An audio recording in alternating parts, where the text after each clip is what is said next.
Hoy día tenemos hartas cosas para ver.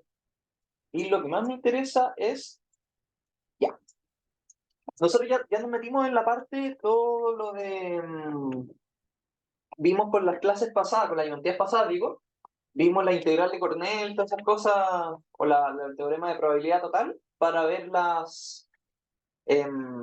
la parte de amenaza sísmica, por así decirlo, ¿cierto? Entonces hoy día, dentro de las cosas que vamos a ver, les voy a mostrar un, aquí, déjame, un coso, les voy a mostrar, primero que nada, dos memorias de título de alumnos, en este caso de la Chile, si no me equivoco, que ocupan directamente las herramientas que nosotros estamos viendo. Dentro de lo que vamos a ver hoy día, vamos a ver algo que les sirve para su tarea 2.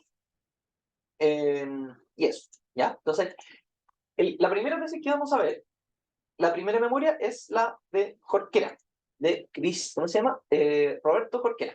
Entonces, ¿qué me interesa que vean de acá? Aquí está abriendo, ya. Esta memoria se llama Catálogo de Terremotos Subductivos Chilenos para la Generación de Curvas de Fragilidad. Esto lo hizo Roberto Jorquera para optar al título de ingeniero civil. ¿Qué me interesa de esto mostrarles? Es, miren,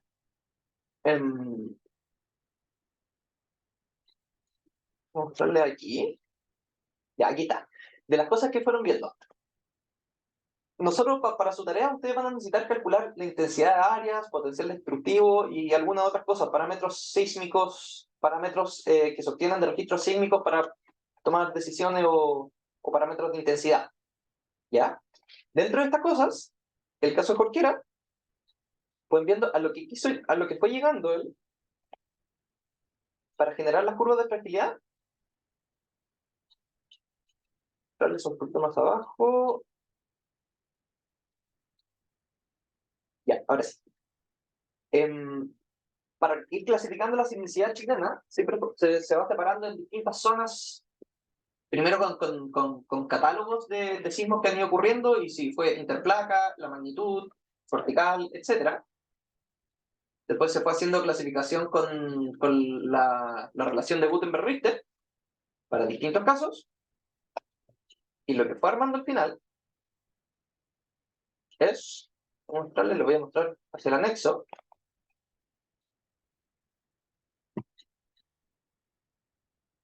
Un segundo.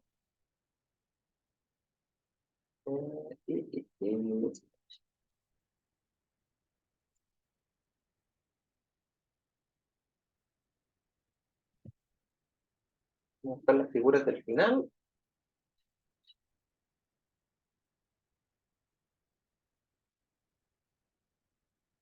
Y aquí, ya. Dentro de las cosas que fue utilizando para generar las curvas de fragilidad, dentro de las cosas que se ocupan, nos vamos a meter muy al detalle, pero se ocupa, por ejemplo, la intensidad de áreas, intensidad espectral de Hausner, eh, intensidad de la Agencia Meteorológica de Japón, etc. Pero para todas estas cosas, él aquí agregó los códigos que ocupó, ¿ya? Para hacer todas estas cosas, la intensidad de áreas, todo eso. Entonces yo les quiero mostrar, ocupando esto mismo con un registro de los de su tarea, por ejemplo. ¿Ya? Mostrarles un ejemplo. Entonces, nosotros vamos a tomar un registro de la tarea, el 1 en este caso, 1 en X. Voy a utilizar, ¿ya? Este registro yo lo cargo, lo cargo, se calcula la historia de velocidad de desplazamiento, con lo mismo que hemos visto en las otras ayudantías, se obtiene el PGA, PGB, PGD, y después de eso, nosotros vamos a utilizar, por ejemplo, calcular la intensidad de áreas de esto, ¿ya? Yo voy a copiar esto, el código que tiene él.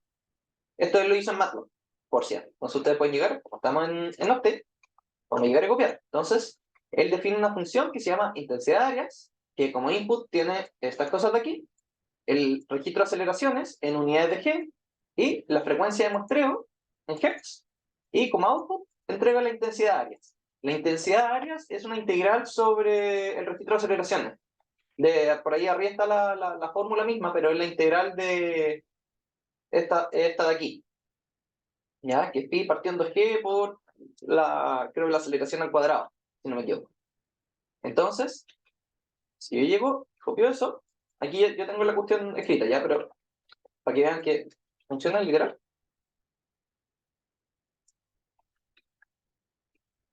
Déjenme dármelo aquí. Ah, que se me copia con formato. Pucha, ya. Bueno.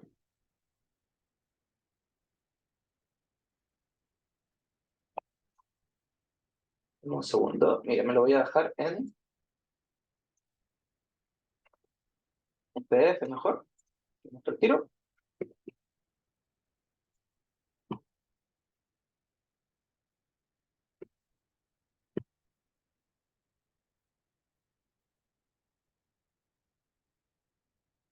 Aquí está. Ya.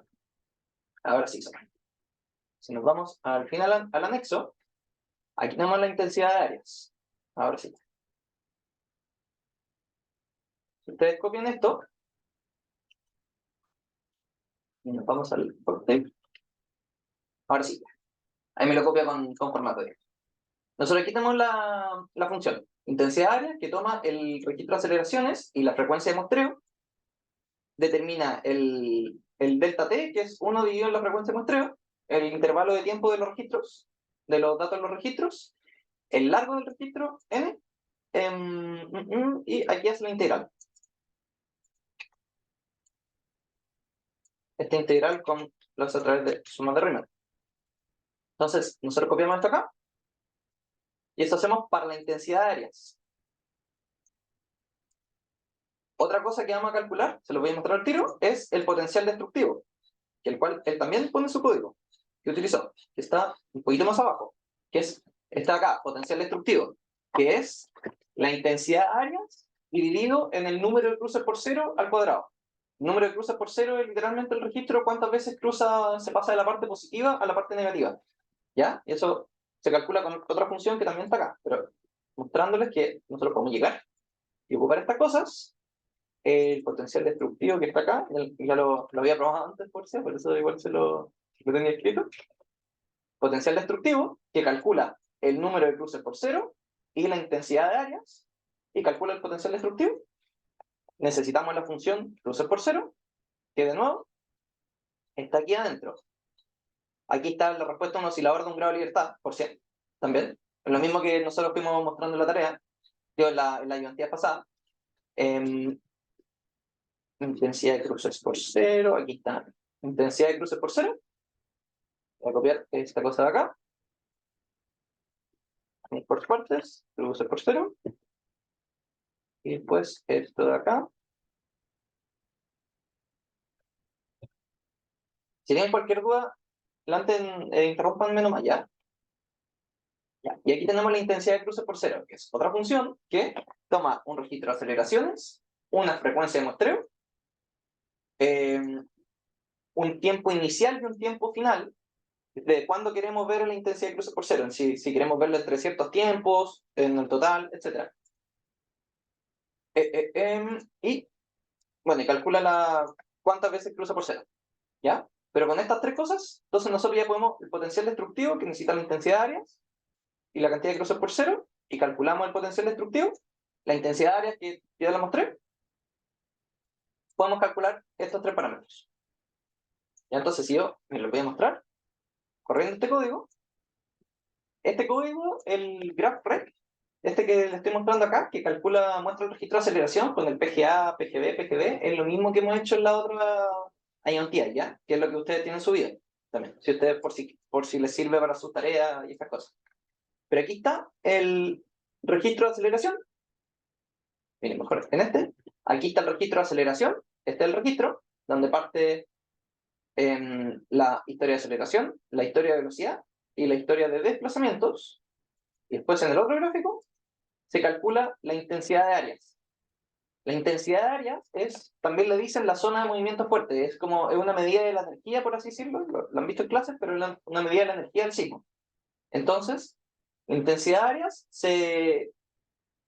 cuando hablamos de la duración significativa de un sismo, normalmente se define la zona donde se concentra el 90% de la intensidad de áreas, sobre el 5% y hasta el 95%. Y eso es lo que está marcado acá, en esta línea azul y esta línea naranja. aquí se alcanza el 5% de la intensidad de áreas, ese valor es 0.05, y aquí, perdón, se alcanza el 95% de la intensidad de áreas. Y estos valores se los da también la función. Y esto de aquí es la zona fuerte, que es la zona donde normalmente a nosotros nos interesa. La zona fuerte del sismo. Y aquí está acotado entre los 20 segundos más o menos y los 55 segundos, que es más o menos acá, entre acá y acá.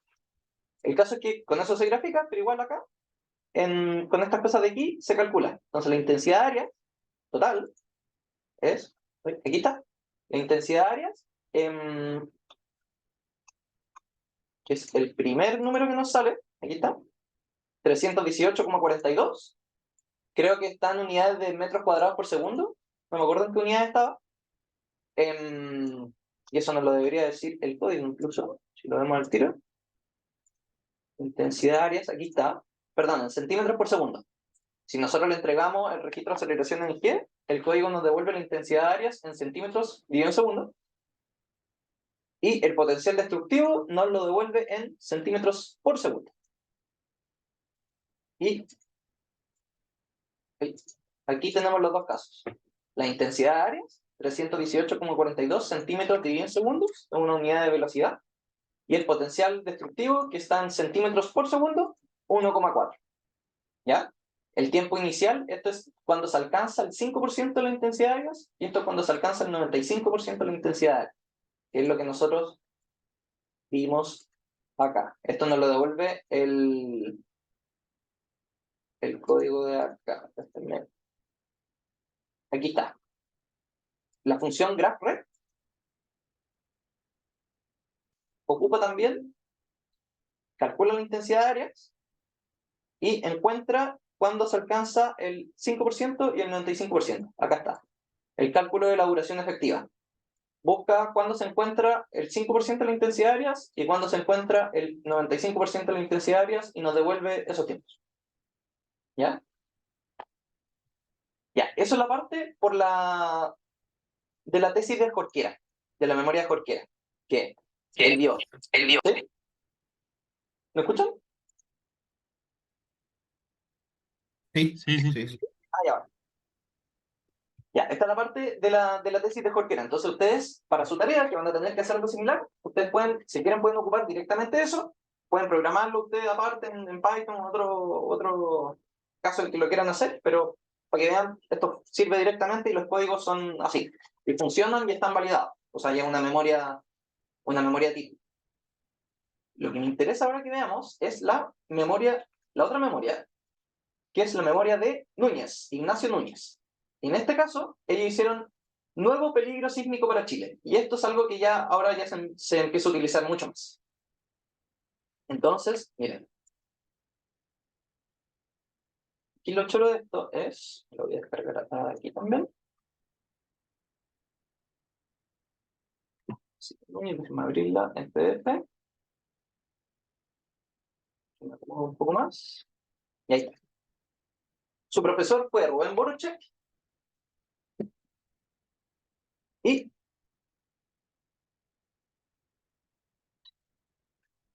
miren, como resultados finales, él presenta mapas de aceleración con distintas probabilidades de ser excedido en un distinto periodo de tiempo, ¿ya? Para distintos periodos estructurales, con lo que ya son los periodos que se pueden utilizar después para construir espectros, que eso lo vamos a ir viendo más adelante en el curso, pero hay ciertos periodos significativos, el periodo 0, que sería el PGA, a los 0,2 y a un segundo, que con eso se construyen otros espectros de tipo Newmark, que lo vamos a ver más adelante. Y lo interesante de esto es ver las herramientas que él utiliza. Y las herramientas que él utiliza para hacer estos espectros finales de amenaza sísmica son exactamente las mismas que nosotros vimos en la ayudantía pasada. La ayudantía pasada, ¿se acuerdan que nosotros veíamos la distribución de probabilidad fuente-sitio? Cuando teníamos, no sé, un sitio, un puntito, y teníamos una falla que era un área, y veíamos la probabilidad la distribución de probabilidad de eso, utilizamos leyes de atenuación, todas esas cosas, y con parámetros de Gutenberg-Richter. Eso mismo, aquí hacen todas esas cosas que hicimos y construyen estos espectros. ¿Ya? Lo interesante de esto es ver que, uno, es la memoria de título de un alumno como tal como nosotros, y que las herramientas que nosotros vimos, obviamente aquí utilizadas a través de, como son más cosas, utilizadas a través de algún software, pero las mismas herramientas se ocuparon para un trabajo que ya ahora ya se empieza a ocupar muchísimo en Chile. Entonces, miren, para mostrarle aquí, como parte, él fue armando la... Aquí está, mostrar una figura, ya, aquí está. Se utilizó la misma lo que hicimos para la integral de Cornet es esto mismo. Nosotros tenemos un sitio, una fuente 1, una fuente 2 y una fuente 3 que pueden tener distintas geometrías.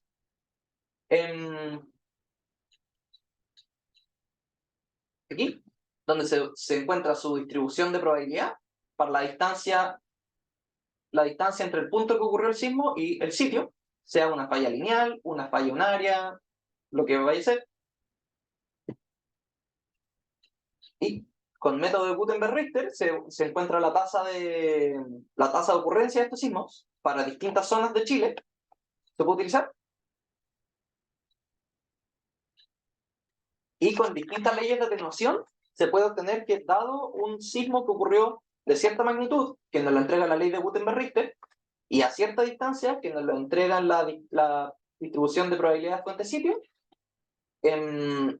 encontrar el parámetro de interés en ese sitio, que sea el PGA, la aceleración para cierto periodo, etc.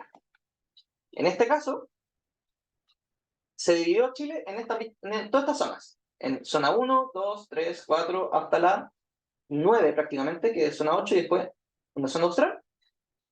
Y para cada uno de estos sitios se encontraron las fuentes sísmicas, o sea, la fuente sísmica de la placa Nazca, algunas tal vez fuentes intraplaca y todas esas cosas. Entonces, sigamos viendo más adelante, con catálogos de terremotos, se encontraron después esto ya no sirve, no.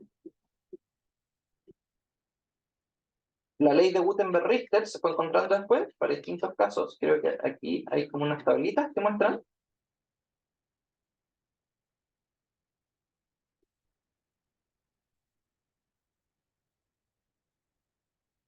Aquí está.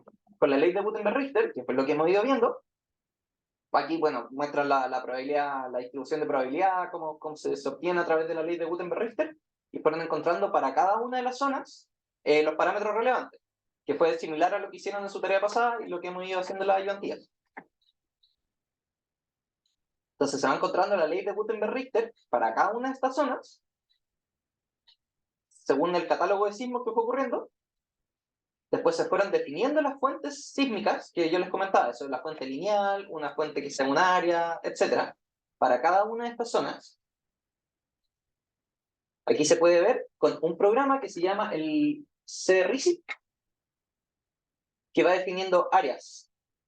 Va definiendo áreas donde se concentran estos sismos, por así decirlo, y después con con lo de la geometría del área y con la distancia al sitio, encontrando la distribución de probabilidad. ¿Se acuerdan que nosotros hicimos un gráfico parecido la vez pasada? Para un caso de una falla mucho más simple, que eran 4 puntos, un área cuadrada, por así decirlo, rectangular, pero se va haciendo eso mismo. Entonces, después, con el área de ruptura, después para la parte de leyes de atenuación, se utilizaron, si no me equivoco, 5 leyes de atenuación distintas. La ley de Youngs, bueno, Atkinson, Shaw, Contreras, Borochek y Abrahamson. Creo que nosotros ocupamos la de Youngs para la ayudantía pasada. Pero definen para estas 5 leyes de atenuación, toman un promedio. Como uno no sabe a cuál ley de atenuación creerle, por así decirlo, ellos le asignan un factor ponderante a cada una de estas leyes para promediarlas. ¿Ya? Pero utilizan, dada una magnitud de sismo y una distancia al sitio, ocupan la ley de atenuación para encontrar el parámetro de su interés, sea el PGA, sea la aceleración para cierto periodo, etc. Para cada tipo de fuente. Y con eso ya pueden partir a armar los espectros. Con lo que les decía, se obtiene con la ley de atenuación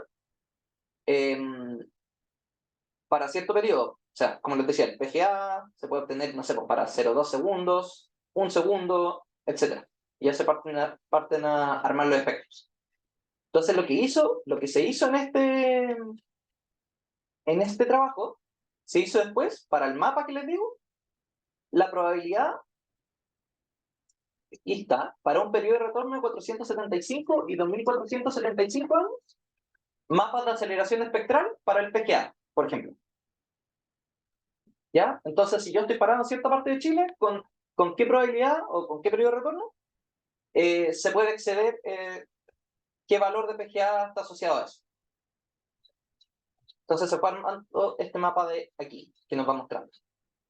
Donde se alcanza en algunas partes, fíjense, más cercano a la falla, tenemos un PGA de 0,6G, 0,7G, incluso, perdón, de aquí hacia adentro. Después baja entre 0,6 y 0,5 y mientras se va alejando va llegando hasta 0,2. Actualmente nosotros tenemos para el PGA de la 2369, tenemos de 0,2, 0,3 y 0,4G en las zonificaciones sísmicas. Pero ustedes pueden ver aquí con esta memoria que hay zonas donde es más grande. Eso. Por ejemplo, aquí en la zona sur, Osorno, llegamos hasta 0,8G para el PGA, 0,7, etc. Donde aparte de los mapas de zonificación sísmica o esta nueva zonificación sísmica para Chile, se fueron armando espectros de aceleración para distintos tipos de suelo y para distintos periodos de retorno para varias ciudades dentro de Chile. Entonces, por ejemplo, aquí se arma para Iquique, para un periodo de retorno de 2475 años, o el que nos interesa, que es el que se ocupa por el diseño, que es el de 475 años, este espectro de acá. ¿Ya? Para, por ejemplo, Valparaíso, tenemos el espectro de aceleración. Se hace lo mismo para Santiago, para Chillán, etc. ¿Ya? Todo esto que vimos, que es lo que se ocupa después para el diseño, se armó con las mismas herramientas que nosotros hemos ido mostrando para el peligro sísmico, que es a través de la integral de Cornell, o el teorema de la probabilidad total, obtener algún parámetro de relevancia para nosotros. ¿Ya? Aquí comparan, por ejemplo, los distintos espectros que se han ido obteniendo con algunos espectros normativos. Por ejemplo, aquí se muestra para Iquique el espectro de aceleración elástico para un periodo de retorno de 475 años. Se compara lo obtenido por la memoria aquí, en azul, para Roca, con el espectro de la NCH 2745 para zona sísmica 3, que es lo que corresponde a Iquique, y para el decreto 61, que es lo que ocupa la norma 433, para Santiago. ¿Ya? Pero aquí se hacen las distintas comparaciones para ver, pucha, si estamos arriba, bajo la norma, para tomar conclusiones respecto a eso. ¿Ya? ¿Qué es lo interesante? Eso, si pueden, revísenlo como un poquito más en detalle, cómo se fueron obteniendo las cosas, pero lo que es importante entender es que, y que lo repito, se arman todas estas cosas con las mismas herramientas que nosotros vimos, a través de software y todo, pero como a nivel de cómo se utilizan, es eso literalmente. ¿Ya? Y el caso de la memoria de Jorquera, que, bueno, se hicieron curvas de fragilidad, algo ya harto más avanzado, por así decirlo, para todo esto, pero finalmente los códigos que se utilizan para hacer todas estas curvas de fragilidad, todo, se muestran acá. Entonces, ya sabemos que están validados, sabemos que funcionan y que entregan resultados correctos, entonces podemos ocuparlos, ¿ya? Porque se encuentran validados. ¿Ya? Como segunda parte, no sé si tienen dudas por aquí. O hasta aquí. No sé si han visto su tarea.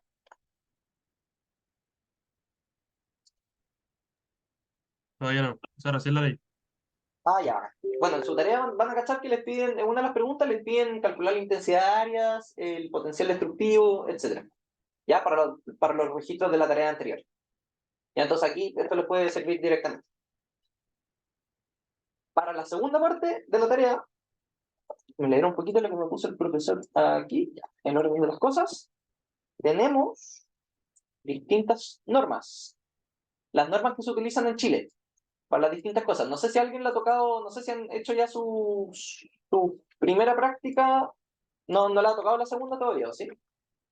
O algunos la hicieron, o lo están haciendo ahora, no sé.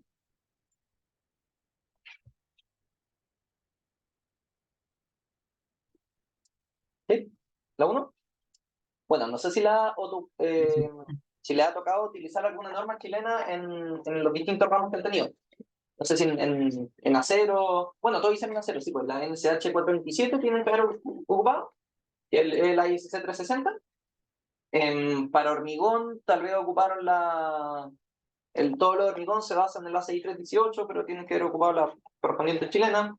Pero lo que les quiero ir mostrando es, ver en qué orden ya. Ya, es bueno en algún minuto pasar por las normas, por si nunca se han metido. Normalmente uno siempre después las cita en las memorias de cálculo y todas las cosas diciendo todas las normas que voy a utilizar para lo que sea que esté haciendo, pero muchas veces uno no pasa por ahí, o no sabe de dónde sacar las cosas.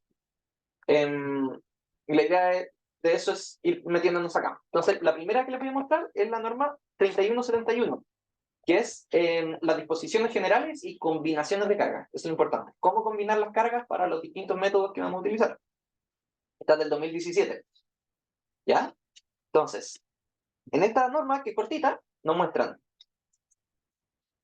bueno, distintas, las referencias normativas que tiene, las definiciones, qué es una carga mayorada, cargas nominales, etcétera. Pero lo importante es, acá, me entrega la simbología necesaria, en general, como es una carga, yo le pongo de nombre carga D, es una carga permanente, una carga E de earthquake, viene normalmente como carga sísmica, carga debido a líquidos con presiones o algo así, se denomina como F, presión de tierra, H, carga viva, L, carga viva de techo, L sub R, etc.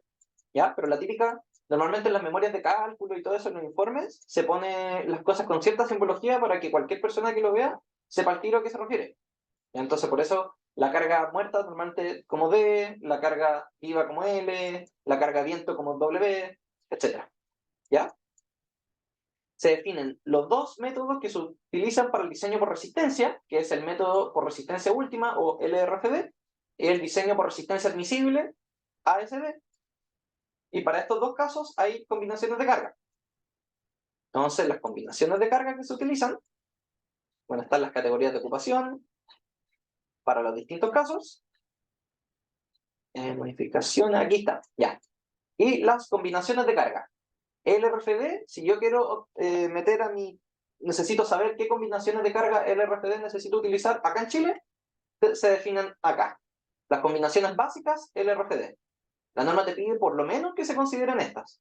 De ahí si por criterios de diseño de los proyectos se necesitan más, se agrega. Pero por lo menos tienen que tener estas de acá. Pero aquí están las típicas LRFD que yo creo que ya las han visto antes. Cuando vieron hormigón, o no sé si acero vieron las cosas en ASD normalmente o en LRFD. Pero las combinaciones, cuando quiere obtener uno la carga última, normalmente acá en Chile salen de acá. Y estas son las típicas. ¿Ya? LRFD.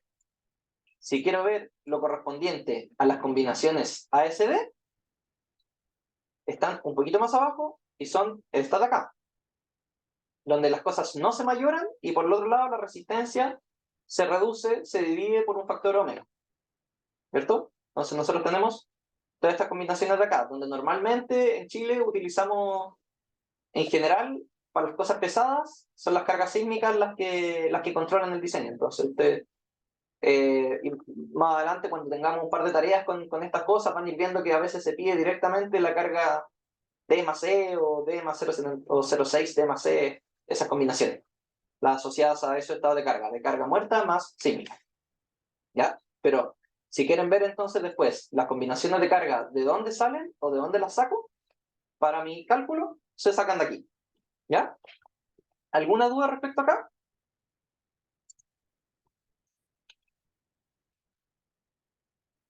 ¿No? ¿No?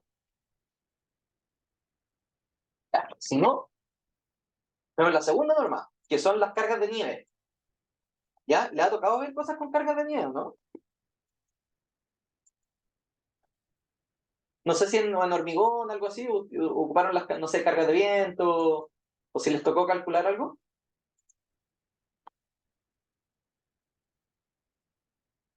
O sea, lo mismo, para calcular las otras cargas de mayoración y esas cosas. Ah, ya.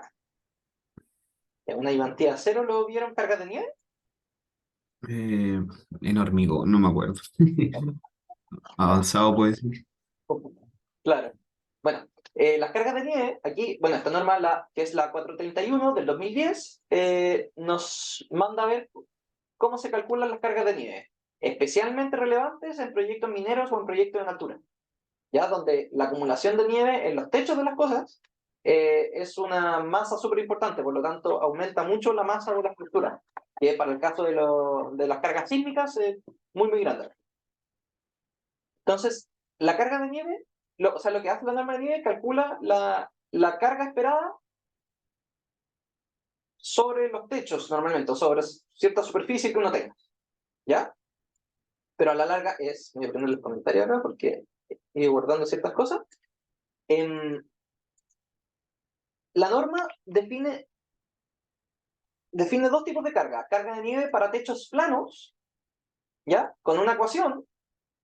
La carga de nieve todas estas cargas siempre van a ser una multiplicación de puros parámetros.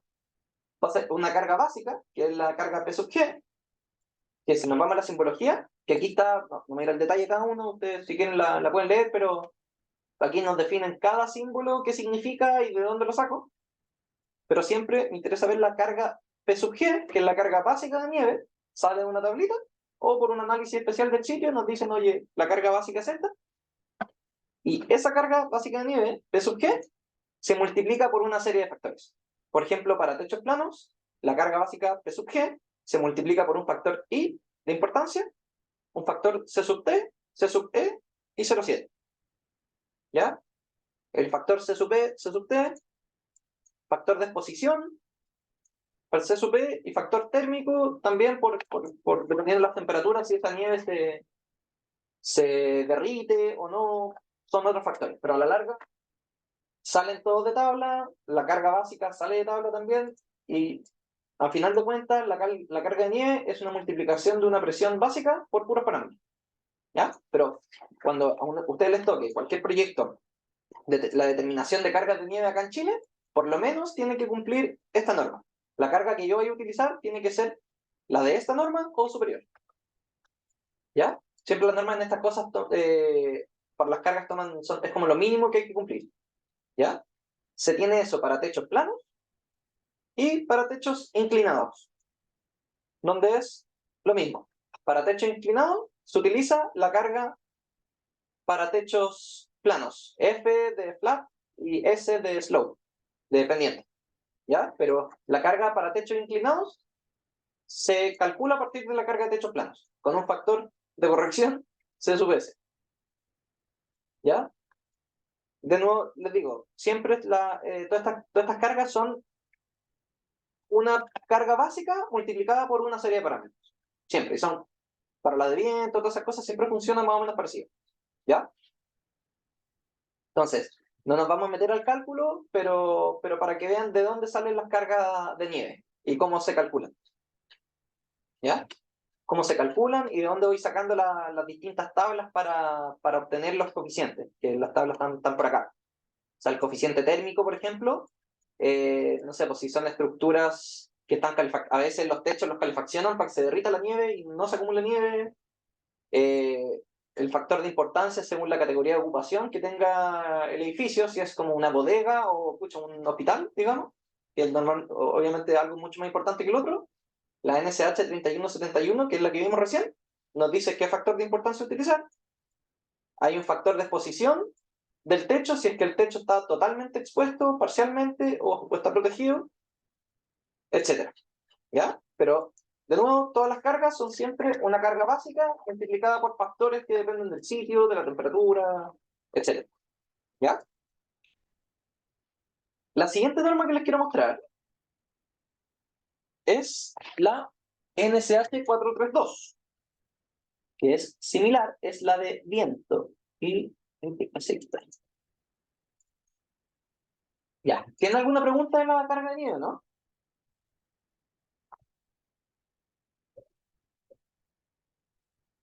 No estamos viendo hasta acá. Todo bien. ¿Todo bien? Ya. Después tenemos la carga de viento.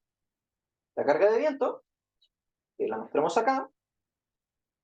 Creo que la tengo con comentarios. Sí, la tengo con comentarios. Ya, la carga de viento es siempre un tema, especialmente para las cosas livianas. Galpones, todo ese tipo de cosas que son estructuras con mucha área superficial, que normalmente están cerrados por condiciones de operación adentro, bodegas, todas esas cosas, y que no pesan tanto, por lo tanto la carga de viento normalmente es más grande que la carga sísmica, porque no pesan tanto. ¿Ya? La carga de viento siempre es una... em, aquí nos muestra el procedimiento de cálculo, pero es súper parecido. También es una presión básica de viento que se multiplica también por una serie de factores, por un factor de importancia, unos factores como dependiendo de la geometría y de la posición de esto, etc. Y un factor de ajuste por altura y exposición. Pero de nuevo, es una presión multiplicada por una serie de factores, igual que la carga de nieve, por así decirlo. La carga de viento es un poquito más compleja de calcular porque tiene más cosas. Entonces, hay presiones mínimas que nos indican que la carga de viento, lo que sea que calcule, tiene que por lo menos ser mayor a esto, en 480 newton por metro cuadrado, por ejemplo, para cierta que está mostrado ahí. Para no ir más en detalle, a ver, hay dos procedimientos, está el procedimiento analítico, perdón, y el procedimiento simplificado. Ya, obviamente, el procedimiento simplificado es más fácil de calcular, pero hay ciertas restricciones para esta cosa. Por ejemplo, al tipo de estructuración que tiene, si es que un edificio de baja altura, si es que una estructura cerrada, si tiene una forma regular, etc. ¿Ya? Cuando son cosas que ya pasan a ser más complejas, o edificios de mayor importancia y mayor altura, se necesita el procedimiento analítico. Por ejemplo, por ponerle un ejemplo, no sé, por ejemplo, el Costanera, normalmente los edificios altos, tipo Costanera Center, todas estas cosas, son tan altos y tienen tanta superficie que normalmente las cargas de viento, es muy común que pase que sean mayores a las cargas sísmicas. Por lo tanto, ahí la carga de viento pasa a ser extremadamente importante y para eso tenemos esta norma, la 432, que la carga de viento con la que diseñamos nuestra estructura tiene que ser por lo menos mayor a esto. ¿Ya? Normalmente se hacen estudios especiales para estructuras más complejas, como túneles de viento, todas esas cosas, pero para obtener una estimación de la carga de viento nos vamos a esta norma. Y, de nuevo, como les mostraba, hay una figurita acá, no sé si han visto esta norma antes, o si le ha tocado verla a alguien.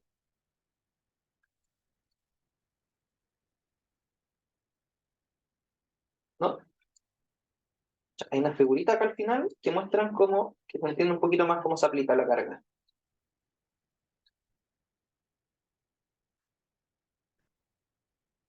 Por acá.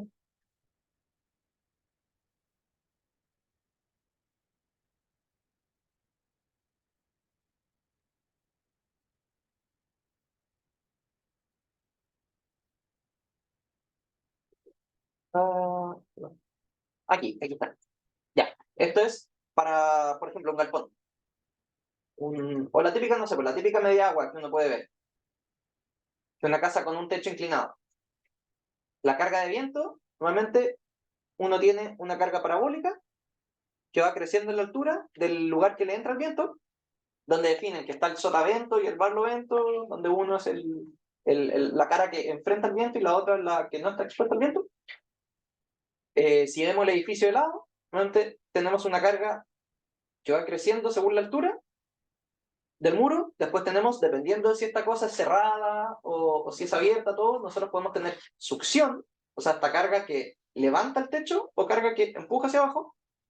Y en la otra parte, en la otra cara, una succión. ¿Ya? Dependiendo de la geometría. Si nosotros tenemos una pendiente, se utiliza así. Si tenemos dos pendientes o dos aguas, tenemos lo mismo que antes, en la primera cara que tenemos una succión o una presión de viento, y en la segunda cara, y en la cara que se expone, que no se expone al viento, tenemos succiones. ¿Ya? Pero eso es con la 432. Y a la larga, lo mismo es una carga, una presión básica de viento que se multiplica por una serie de factores. Y que dependiendo de la cara en la que estoy, cambia el valor. Si es que estoy en muro a barlovento, muro a sotavento, para los techos, etc. ¿Ya? La siguiente norma que les quiero mostrar es la NSH 1537.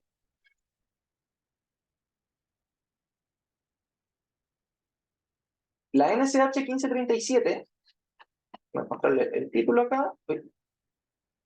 Ya. Es las cargas permanentes y cargas de uso que se necesitan para el diseño estructural. ¿Ya? Esta carga nos define esta norma, perdón, nos define qué cargas mínimas utilizar para todas las cosas, sean cargas vivas, cargas muertas, etc. ¿Ya? No sé si le ha tocado ocuparla alguno en alguna práctica que haya tenido, etc. Pero normalmente aquí en las memorias de cálculo, todo se referencia de dónde se sacan las cargas. Si es que no son informadas las cargas porque no nos dicen qué cargas vamos a necesitar, se sacan de aquí normalmente. Y en esto, para mostrarles, se define, perdón, ¿qué se considera como una carga permanente? Aquí está.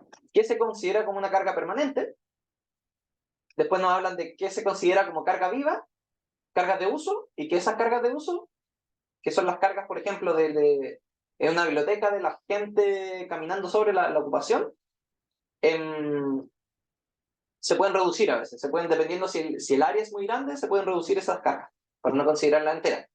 Nos definen también, por ejemplo, cargas de impacto, cuando nosotros tenemos, aquí, por ejemplo, dicen, pero para máquinas de ascensores, maquinaria liviana, nos definen cuáles son las cargas de impacto que se tienen que considerar, las cargas sobre barandas, pasamanos, todo ese tipo de cosas, como de dónde sacar la carga y qué carga se utiliza para el cálculo. Y lo interesante de acá es, déjenme mostrarle al final, para techo, aquí está, ya. Para distintos tipos de edificación que haya, nos definen qué carga utilizar. Carga de uso o carga viva, ¿ya?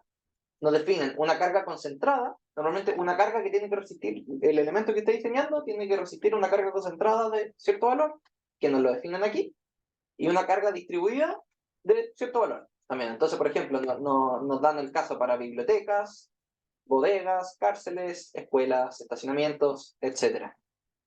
Distintos tipos de cargas mínimas que tenemos que considerar para el diseño, como cargas de uso. ¿Ya? Por ejemplo, no es lo mismo, no sé, tal vez un lugar que se compare la carga, no sé, pues de una biblioteca, carga distribuida de 3 kilopascales con la de una, no sé, una cárcel tal vez, por ejemplo, para el pasillo de una cárcel donde cuando evacúan que tenemos 4 kilopascales, por ejemplo. Y ese tipo de cosas. O sea, nos definen qué carga utilizar para cada caso, como carga de uso, y también más abajo nos ponen para cargas muertas de densidades de ciertas cosas para conservación. ¿Ya? Sí, como dato nomás, no sé, arroz, azúcar, higos, es súper específica en verdad esta cosa. ¿Ya? Pero si, por ejemplo, a cualquiera le tocara diseñar una bodega, nos piden diseñar una bodega de acumulación de café, digamos, y por alguna razón no nos dan la información, de aquí uno puede sacar información de qué carga utilizar para todo esto. ¿Ya? Y lo que es interesante también, que tal vez lo vean más adelante, y si no, en algún ramo electivo del curso, que son las grúas. Las capacidades para las grúas, para las distintas grúas que se utilizan en la industria, donde nos dan las cargas de impacto de estas cosas, la fuerza lateral, fuerza longitudinal, todo eso, nos definen aquí de dónde sacarlas. ¿Ya? Cuando yo tengo una grúa de, digamos, 15 toneladas sobre mi galpón industrial, nos dicen cómo considerar la carga lateral para diseñar el galpón, la carga que va a lo largo de la grúa, etc. Pero aquí nos definen de dónde sacar estas cosas. ¿Ya? Esto es la NSH 1537. que es la que también en cualquier memoria de cálculo uno citaría también, porque es la que nos define las cargas muertas y las cargas vivas que tenemos que considerar para todo lo que estemos haciendo. ¿Ya? ¿Hay alguna duda hasta aquí?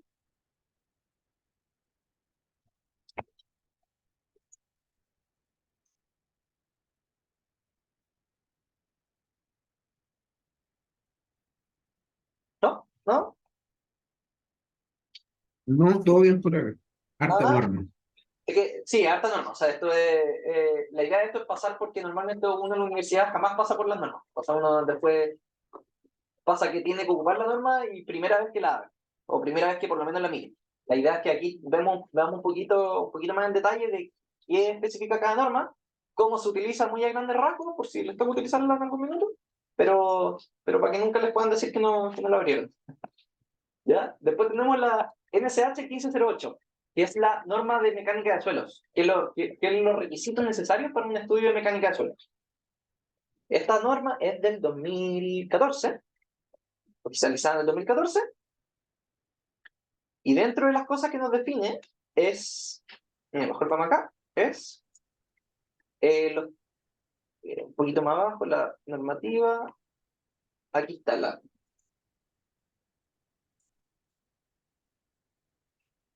simbología. ¿Qué simbología utilizar para los planos? También, o sea, dependiendo del tipo de suelo que estamos mostrando, cómo mostrarlo, también, que también es como tener un estándar, como para las cargas teníamos la carga D, que era muerta, W, que era viento, etcétera. También para el tipo de suelo es bueno mostrarlo en el plano al tiro con distintas esta simbología que se llaman los hatch. Pero nos pide, esta norma, la 1508, nos muestra los requisitos mínimos para un estudio de mecánica de suelos. ¿Ya? ¿Qué cosas mínimos se necesitan para este estudio y qué cosas deben incluir los informes de mecánica de suelo? ¿Qué pasa con esto? Porque nosotros normalmente nos dicen, nosotros tenemos que pedir una mecánica de suelos para algún proyecto. Nosotros, el que está encargado de eso normalmente son los, no sé, el ingeniero estructural, civil, etcétera, que no son mecánicos de suelo, o sea, no tienen conocimiento geotécnico y todas estas cosas. Entonces, toda esa información, a veces, pucha, puede ser un poco chino cuando uno pide un informe de mecánica de suelos porque el mecánico de suelos puede entregar lo que él quiera. ¿Ya? Pero con esta norma, la 1508, pone los requisitos mínimos que tiene que cumplir esos informes. ¿Ya? Cuando se hacen estos estudios de mecánica de suelos, dependiendo del área del proyecto, se necesita un cierto número de puntos de exploración o calicatas, lo que sea, pero son distintas muestras que toman del suelo en distintas partes para obtener una representatividad del sitio en el que se va a trabajar. Y esta norma pone que dependiendo de la cantidad de metros cuadrados que tiene el proyecto, cuántos puntos de exploración mínimos tiene que haber para cumplir. Entonces, si uno por alguna razón no sabe cuántos, en un futuro les toca algún proyecto y les piden, oye, manden a hacer la mecánica de suelo y el mecánico de suelo les pide cuántos puntos hacer, cuántos hoyos o cuántas calicatas tengo que hacer para el proyecto, de aquí esta norma uno puede ir sacando ideas de cuánto hay que pedir. De cuánto hay que pedir, las profundidades mínimas para cada punto de exploración, dependiendo de los parámetros que yo necesito obtener. Para cargas estáticas, los informes de mecánica de suelo son distintos y vamos a tener distintos resultados si es que las fundaciones que yo pretendo hacer son fundaciones superficiales, tipo zapatas, losas, etcétera, o si yo voy a necesitar hacer pilotes o algo de ese tipo, son distintos datos los que me van a tener que entregar. Entonces también aquí ponen el mínimo de información que se requiere para eso, ¿ya? Y las normas que tienen que seguir para cada ensayo. No sé si, creo que en un par de ramos de la universidad nosotros teníamos que hacer no sé si les tocamos que mecánica o en materiales de construcción, hacer, no sé, por la granulometría, por ejemplo, de un suelo. Sí o sí les tocó, por cierto. Me imagino que Sí, sí, a mí me tocó. sí. Pero la granulometría, no sé, por los ensayos Proctor o todas esas cosas, aquí nos muestran qué norma nacional, si es que hay, tienen que seguir el mecánico de suelos y qué norma extranjera. Entonces, a la larga esta norma sirve, como uno no sabe en general de mecánica de suelo y todas esas cosas, uno manda a la 1508 y dice, tienen que cumplir con todas estas cosas. Y después uno puede ver cómo hacer un checklist de la mecánica de suelo y que tenga las cosas que nos están pidiendo en esta norma. ¿Ya? Pero eso es por la norma 1508, que es una norma que nos define los requisitos mínimos o la información mínima que tiene que tener y la calidad de la información, por así decirlo, de las mecánicas de suelo, ¿ya? De la exploración del suelo. Eso es por la 1508. ¿Ya? Me queda... Ya, estamos bien de tiempo. ¿Prefieren hacer un break o prefieren que siga? No me queda mucho.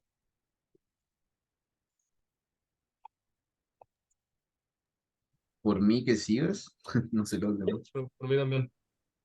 Ya, démosle el tiro entonces. El siguiente set de normas es... Ay, se me olvidó con cuál tengo que seguir. Ya. Vamos a pasar más por arriba estas normas, porque obviamente son mucho más largas, pero es para mostrarles que existen, por lo menos, y de dónde se sacan las cosas. Y me lo la primera norma que tenemos es la NSH 427, que es los requisitos para el cálculo de estructuras de acero. ¿Ya? Ustedes cuando vieron acero, al igual que yo, probablemente se basaron en el ISC 360. No sé si el del 2016 o el del 2010, ¿ya? Pero se basó probablemente en el ISC 360, ¿ya? Que es el 16, claro, creo que yo también, sí. Que es la norma gringa de Estados Unidos para el cálculo de estructuras de acero. La NSH 427 es la norma chilena para esto, que en su gran mayoría es una traducción de la ISC 360, ¿ya?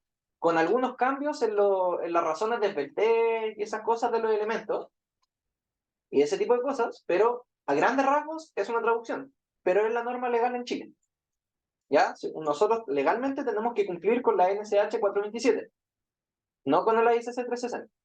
Entonces, uno en cualquier memoria de cálculo de alguna estructura de acero, uno tiene que referenciar la NSH 427, porque esa es cualquier problema, esa es la que por norma me exigen cumplir, por ley me exigen cumplir, digo, con esta norma, no con el ISC 360. Entonces, a pesar de que probablemente ustedes utilizaron un curso igual que yo, el ISC 360, vale siempre la pena meterse a la NSH 427 y revisarla, ¿ya? Cualquier cosa que uno tenga que hacer, especialmente elementos muy importantes, asegurarme de estar cumpliendo en los dos casos, que en su gran mayoría, como les digo, es el mismo diseño, ¿ya? Porque las ecuaciones, todo eso son las mismas. Pero la ICC 3, perdón, la NCH 427, las razones de Peltez, tengo entendido que creo que hay un par que están modificadas. Ahí no lo podría decir seguro, no he revisado bien eso. Pero es importante que uno tiene que cumplir con la NCH 427, ¿ya?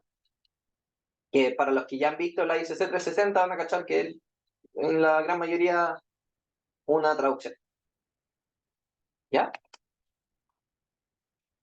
Después tenemos la 27, después tenemos la NSH 430,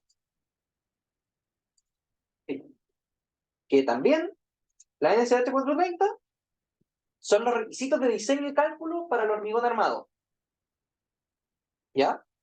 El hormigón armado se basa, en general, el cálculo es de la CI 318, que define los requisitos de cálculo para hormigón armado común y corriente que nosotros hemos visto, ¿cierto? La NSH 430 es la que uno tiene que cumplir, acá en Chile. No es la 6318, pasa lo mismo con el acero. ¿Qué pasa? Que esta norma, si se fijan, la 427 tiene parte 1, tiene 300 páginas. La NSH 430 tiene 20. ¿Por qué? Porque la NSH 430 se utiliza distinto. Agrega o cambia cosas literalmente de la 6318. Entonces, por ejemplo, para mostrarles, por ejemplo, al 1.1.3 pide agregar el siguiente párrafo. Literal, las normas chilenas con las modificaciones prevalecen sobre las normas correspondientes del ACI 318 del 2005. Para los cementos hay que agregar este tipo de cemento, esta norma que nos define el cemento a utilizar en Chile. Para los agregados, para el acero de refuerzo, ¿cuáles son las normas chilenas que nos mandan la norma para el refuerzo corrugado, la NSH 204 y la NSH 1174, etcétera. ¿Ya? Pero todos los requisitos para, por ejemplo, el tipo de hormigón que se utiliza en Chile, que bueno, esto está con el H, está con la notación antigua, ahora nos pasamos a G, G30, G25, etcétera, va agregando cosas. Entonces, esta norma, a diferencia de la 427, se ocupa al lado de la 6318. ¿Ya? ¿Para qué aparte de la 6318? Que con lo que yo me voy a fijar, tengo que revisar la 430 y veo si no le están agregando o cambiando algo. ¿Ya?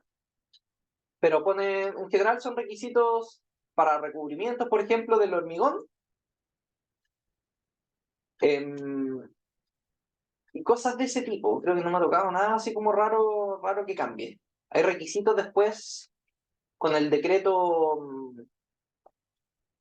masa, claro. Tengo por aquí también el decreto, esto es la NSH, perdón, la NSH 430, que es esta de acá, la que estamos viendo, se utiliza a la par con el decreto 60, que aquí está. ¿Ya? Con el decreto 60. Y el decreto, lo vamos a revisar igual, el decreto 60-61. ¿Dónde está? Pero el decreto 60 también agrega más cosas a la NSH 430. Esto, fíjense, esto es, vean la fecha. ¿Dónde está la fecha? Esto es del 2010.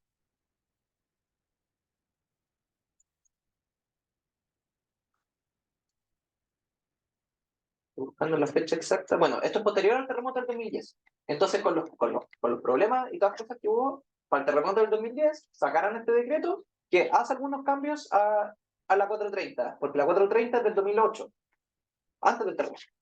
¿Ya? Entonces, pone algunos requisitos un poquito más potentes para la NSH 430. Entonces, en vez de actualizar la norma, se actualiza a través del decreto, que pide unas cuantas cosas más de la misma manera. ¿Ya? Al igual que antes, que para cierto punto de la 6318 del 08, nos pasamos al del 2008 y no del 2005, se piden estas cosas. Van agregando más tipos de cosas, o sea, para el tipo de cemento, y después, más hacia el final, lo vamos a ver más en detalle en el curso, pero piden requisitos de confinamiento, que lo vamos a ver más al final. ¿Ya? Pero piden ciertos requisitos para los estribos, para el confinamiento, para el cálculo de otras cosas que vamos a ir viendo más adelante, curvaturas, deformaciones. Nos muestra cómo calcularlos. Y cambia el valor respecto a la CI 318. ¿Ya? Entonces, legalmente en Chile, para las estructuras de hormigón armado, se necesita cumplir con la NSH 430, que en general las expresiones, todo eso, son las de la CI 318, pero legalmente son estas.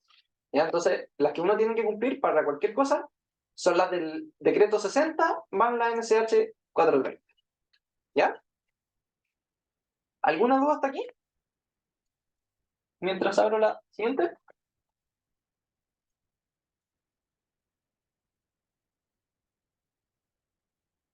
¿No? No, por acá no. La siguiente que tenemos es la NSH 2745, que es análisis y diseño de edificios con aislación sísmica. ¿Ya? Esta norma, a ver si tengo comentarios. Esta norma define aquí, define ¿cómo decirles? Para los edificios con aislación sísmica, se tienen que cumplir distintos criterios. No es lo mismo para obtener, por ejemplo, para obtener la fuerza de diseño para una estructura industrial, normalmente nosotros utilizamos la 2369, ¿cierto? Para obtener la fuerza de diseño para una estructura habitacional, utilizamos la 433. ¿Ya? Para edificios, especialmente, que son los que se utilizan, cosas habitacionales, con aislación sísmica, nosotros también nos metemos a la NSH 2745 porque pone requisitos especiales para las cosas con aislación sísmica. A medida que vayamos avanzando en el curso, nos vamos a ir metiendo un poquito más en los conceptos de aislación sísmica, qué requisitos se necesitan cumplir para un edificio que está aislado respecto a un edificio que no, y todas esas cosas. Pero para que sepan, está la NSH 2745 que fija requisitos para eso. ¿ya? Dentro de, pucha, pueden ser mil cosas, pero dentro de todas estas cosas, por ejemplo, el espectro de desplazamientos que se necesita, cuál es el espectro para obtener el desplazamiento en mi estructura, es distinto. Y aquí está, definen un espectro que está por acá, si me equivoco. Aquí está, ya.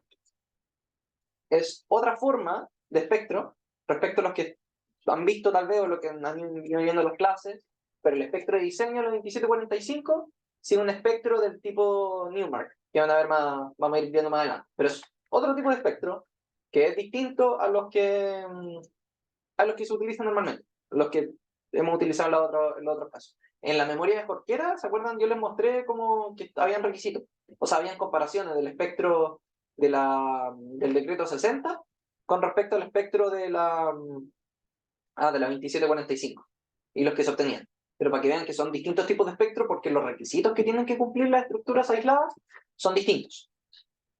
¿Ya? Pero para que sepan que existe. ¿Ya?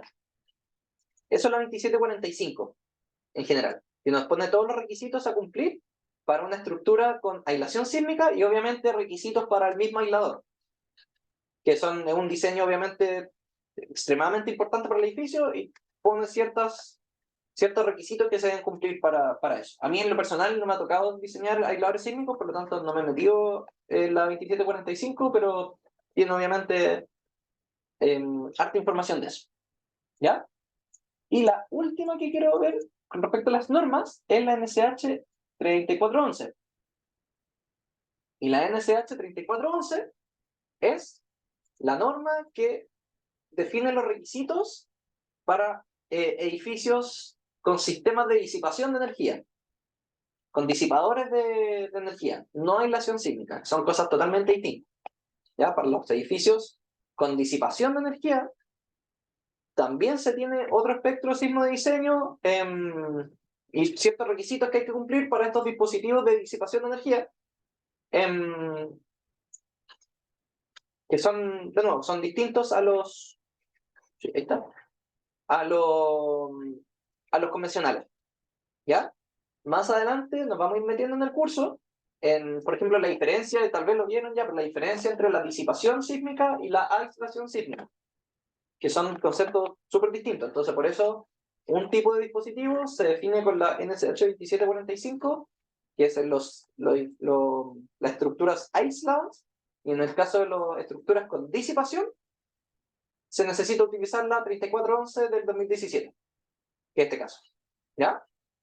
Tampoco me ha tocado a mí especialmente diseñar cosas con estructuras de disipación sísmica, pero ya como el cálculo es harto más complejo que el cálculo normal, como que te pide la 2369 y todas esas cosas, esta tiene harta información para ese tipo de cosas. ¿Ya? Hasta aquí, ¿hay alguna consulta? Sé que hemos visto cosas generales, profesor, por eso no les vamos a preguntar nada específico. ¿Hasta aquí bien? Todo bien. Ya. Y las últimas dos cosas. Nosotros vimos, no vamos a ver aquí ahora actualmente la 2369 ni la 433, esas normas, porque esas las vamos a ver obviamente más adelante en el curso, mucho más a fondo que lo que les estoy mostrando ahora. Esto como más por introducción. ¿Ya? Pero de nuevo, la 433 es para estructuras habitacionales en general, tipo edificio oficinas, una casa, un edificio de departamentos, normalmente sigue la 433. La 2369 es la norma que se utiliza para estructuras industriales.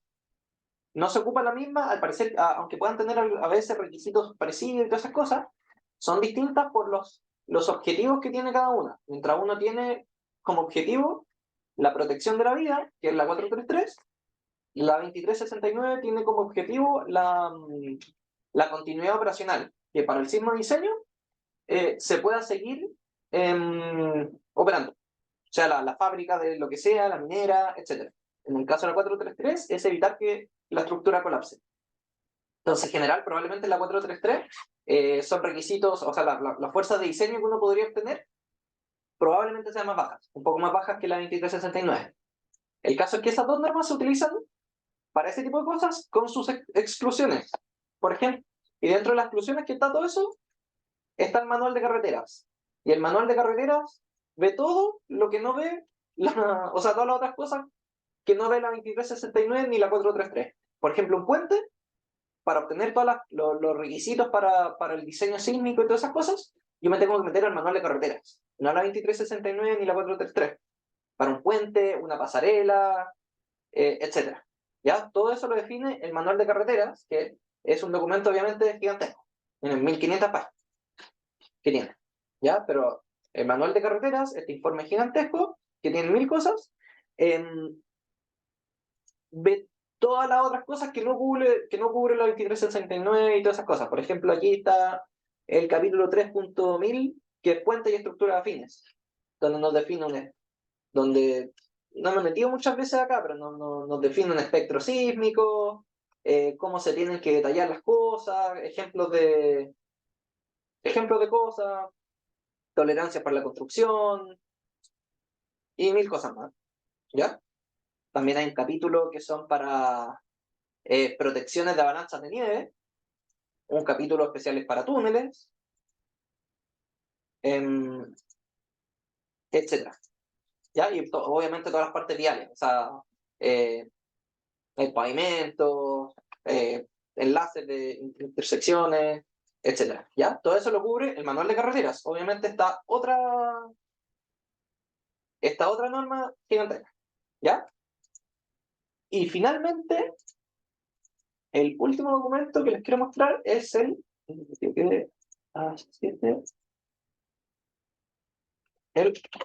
pero me equivoqué de versión, por ejemplo. Un segundo.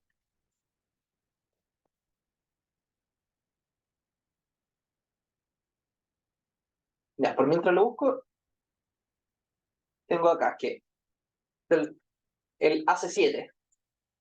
El AC7 es un documento también súper grande de Estados Unidos. El ACE es una institución gigantesca y muy, muy importante, que es la American Society of Civil Engineers. Y de esta norma, del AC7 del 2016, en este caso quiero mostrarles la del 2022, a ver si la pillo como rápidamente, nos muestra las cargas mínimas y criterios para el diseño de edificios y otras estructuras. Casi todas las normas que vimos anteriormente salen de acá, ¿ya? Este documento es muy, muy importante, tanto la norma de viento, norma de nieve, algunas cosas de la norma sísmica chilena, varias de esas cosas salen de este documento, del AC7, que es el documento como por excelencia en Estados Unidos que se utiliza para todas las cosas, que manda distintas normas, muestra los requisitos de diseño, etcétera. Pero ahí, fíjense, o sea, un documento súper grande que yo, por ejemplo, yo todavía no me lo leo, pero lo tengo en mi lista de cosas que cuando pueda ponerme a estudiar mejor, salen todas las cosas.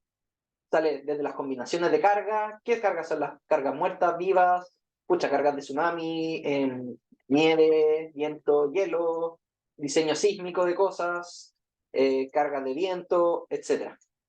¿Ya?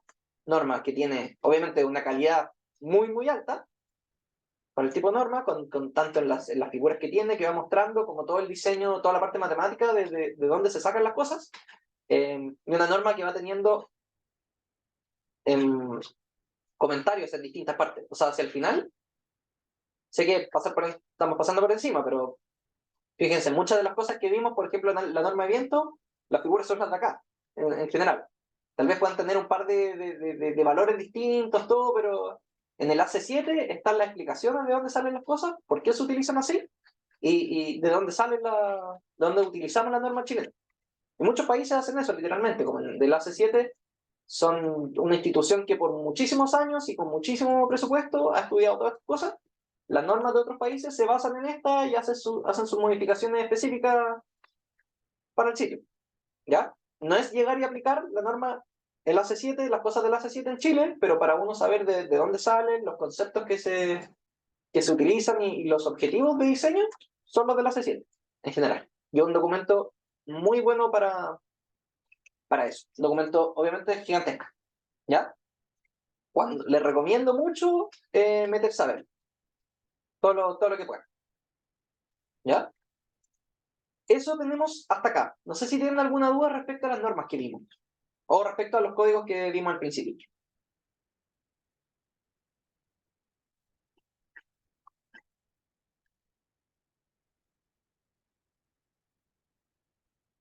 ¿Algo?